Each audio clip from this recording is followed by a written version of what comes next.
bari munonga umurebi wa Tayari West TV okuje kumiraho obwire nko ningashi eshankeje ndi iyani akankwasa kandi nyemerire aha umurembo rwambara ahiba basakabani batandika eto byo kubinga ningashi kwihiraho cyarimwe abarukorera aha muhanda abantu aba bayihaho abatwirene baguriza umisho genje gamaduka gabo abandi bihaho nababebine obuduka buke ningashi obakweta kiosks aha muhanda okurjira ahari sitime town crack akagira ngo abantu aba baye bariho omubuhenda birajiro akuba abamwe babe batari registered kandi baye batari kumanya ombanta aba akagira ngo bakandi bamanya enamba y'abantu bari kwingana bina kunga ko bagire kushanga bashanga ngo abantu bine kandi abantu abari kushubura amahanda nabarenga muri 5 ningashi omunku 5 ecyo cyamanyisa ngo abantu enamba y'ibabene bamanya ebere mpango munonga kusinga ahanamba ebere register nkoko uri kureba background na ebishane byo kureba enamba y'abantu bingi munonga ebintu byabo babasa kubandi babikwata ntuza kubantu gamba ho nabamwe bwanyuma yo kwata ebintu byabo batishobore okuba hurira ningashi okuba twarisibwa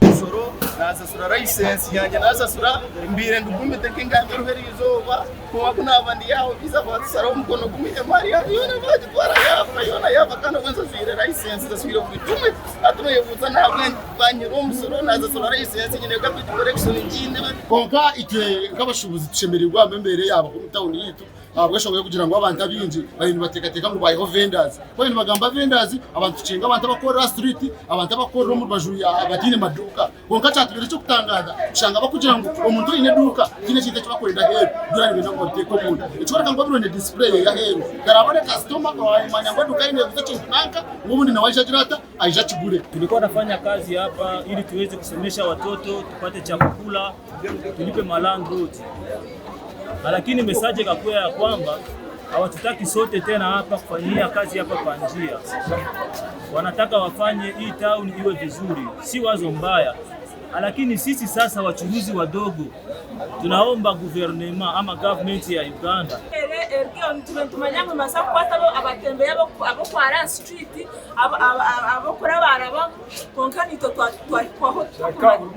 akaburu umuntu we akunyora license imbere impamvu ni inkizi bakora aho imbere yokora atubiza bakanyaho bakansara umuntu nayivuza aha benshi bankite mari yanjye ibasisa bankite nyine kurubu ya burumwe nyine trading license nyine receipt ya landlord nyine receipt ya garbage collection aha benshi biza bakansara yo mari we bari munonga okuguma